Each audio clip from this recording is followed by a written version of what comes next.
MP news TV पर मैं हूं निधि आपके साथ और बात करने वाले हैं हम मध्य प्रदेश की राजनीतिक उठापटक को लेकर। जैसा कि हमने देखा कि लंबे समय के इंतजार के बाद मंत्रिमंडल का विस्तार हुआ, लेकिन अब विभागों के बंटवारे को लेकर कशमकश जारी है और इसमें हर दिन आए दिन हमें नई अपडेट्स मिल रही है। फिलहाल क्या कुछ चल रहा है, इसी को लेकर चर्चा करेंगे हमारे संवाददाता संदीप से। संदीप जी, स्वागत आपका एमपी न्यूज टीवी पर। मैं आपसे जानना चाहूंगी कि फिलहाल विभागों के बंटवारे को लेकर जो कशमकश चल रही है उसे लेकर क्या अपडेट्स है आपके पास? देखिए निधि की सबसे बड़ी अपडेट यही है एमपी न्यूज़ के दर्शकों के लिए कि मुख्यमंत्री शिवराज सिंह चौहान दिल्ली से लौट गए हैं और उन्होंने विभागों के बंटवारे को लेकर एक बड़ा बयान दिया है। उनका कहना है कि आज और जो है विभागों का बंटवारा नहीं होगा क्योंकि वो वर्कआउट और करेंगे आज, यानी कि साफ तौर पर अभी भी एक लाइन में हम कह सकते हैं कि अभी भी जो है सहमति नहीं बनी है। कुछ तो बाकी है भारतीय जनता पार्टी में जिसको लेकर शिवराज सिंह चौहान वर्कआउट करना चाहते हैं और सियासी गलियारों में यही सबसे बड़ा चर्चा का विषय है कि आखिर बीजेपी और शिवराज सरकार में क्या खिचड़ी पक रही है जिसकी वजह से विभागों का बंटवारा नहीं हो पाया। जिस तरीके से हमने देखा है निधि कि मंत्रिमंडल का विस्तार हुआ था, उस दौरान भी मुख्यमंत्री शिवराज सिंह चौहान दिल्ली गए थे और बैठकों का दौर चलता रहा और शिवराज सिंह चौहान वहां से बेरंग लौटे और माना जा रहा था कि वो दिल्ली से लौटते ही मंत्रिमंडल का विस्तार कर देंगे, लेकिन ऐसा नहीं हो सका। विनय सहस्त्रबुद्धे मंत्रियों के नामों की लिस्ट लेकर आए, फिर मंत्रिमंडल का विस्तार हुआ। वैसा ही कुछ अब विभागों के बंटवारे को लेकर भी देखा गया है कि मुख्यमंत्री शिवराज सिंह चौहान राजधानी दिल्ली में जो है तमाम नेताओं के साथ जो है मुलाकात करते रहे। ज्योतिरादित्य सिंधिया से उन्होंने मुलाकात की, जेपी नड्डा से उनकी मुलाकात हुई, अमित शाह से मुलाकात हुई, बीएल संतोष से मुलाकात हुई।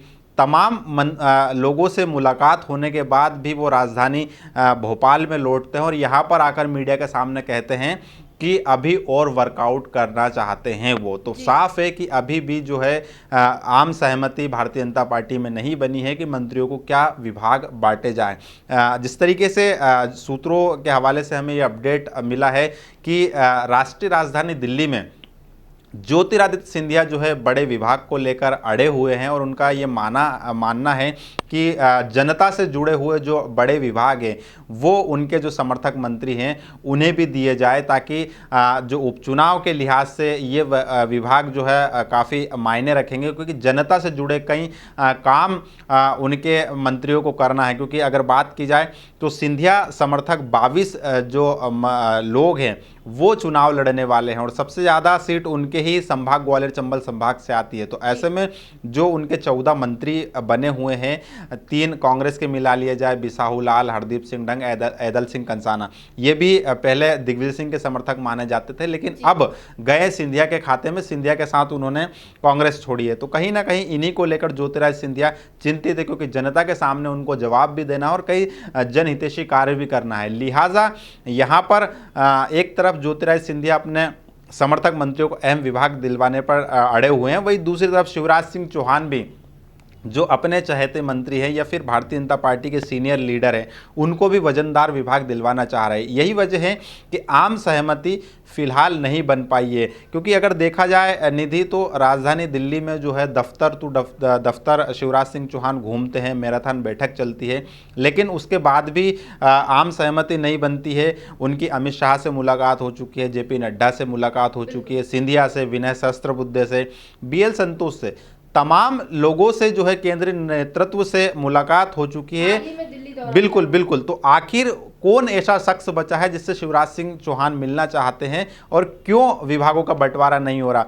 फिलहाल जिस तरीके से देखा जा रहा है तो ये मान सकते हैं हम कि भारतीय जनता पार्टी और शिवराज सरकार में फिलहाल आम राय नहीं हो सकी। यही वजह है कि शिवराज सिंह चौहान मध्य प्रदेश में आकर संगठन से मुलाकात करेंगे और तमाम सीनियर लीडरों से भी 1 to 1 चर्चा करेंगे और सीनियर मंत्रियों से भी चर्चा होगी। उसके बाद में विभागों का बंटवारा होगा। बिल्कुल संदीप जी, जैसा कि आपने कहा कि मंत्रिमंडल विस्तार से पहले भी काफी लंबा विचार मंथन किया गया और जो रिजल्ट सामने आए उसमें हमने देखा कि कहीं ना कहीं सिंधिया का एक दबदबा जरूर देखने को मिला है। तो क्या विभागों के बंटवारे में भी यही हलचलें चल रही है कि सिंधिया समर्थकों को अहम विभाग दिए जाए, या फिर हम ये कह सकते हैं कि आने वाले दिनों में एमपी की राजनीति जो चल रही है उसमें भविष्य में सिंधिया जो है वो कोई अहम भूमिका में नजर आ सकते हैं?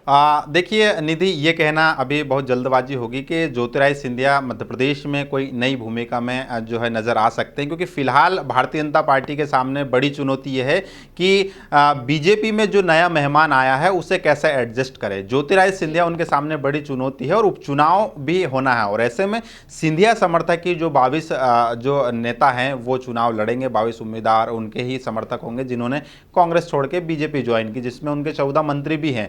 तो अगर बात करें तो यहाँ पर उपचुनाव है, भारतीय जनता पार्टी को पैर फूक फूक कर अपने जमाने होंगे, क्योंकि ऐसे में अगर बड़े विभाग उनको नहीं दिए जाते हैं तो कहीं ना कहीं भारतीय जनता पार्टी को ही नुकसान उठाना पड़ सकता है, क्योंकि सरकार तो उन्होंने गिरा दी है लेकिन उपचुनाव जीतना भी बड़ी चुनौती है। दूसरी तरफ अगर बात की जाए तो यहाँ पर ज्योतिरादित्य सिंधिया का मुकद्दर ही जो है उपचुनाव के नतीजे तय करेंगे। उनका भविष्य क्या होगा ये उपचुनाव के नतीजे ही बताएंगे। हालांकि जो इंटरनल सर्वे की बात करें हम, या बीजेपी ने जो सर्वे करवाया है, जो संघ का सर्वे आया है, उसमें जो लोग कांग्रेस छोड़कर भारतीय जनता पार्टी में शामिल हुए हैं उनकी हालत काफ़ी गंभीर बताई जा रही है, काफ़ी डाउन है उनकी हालत उनके क्षेत्रों में।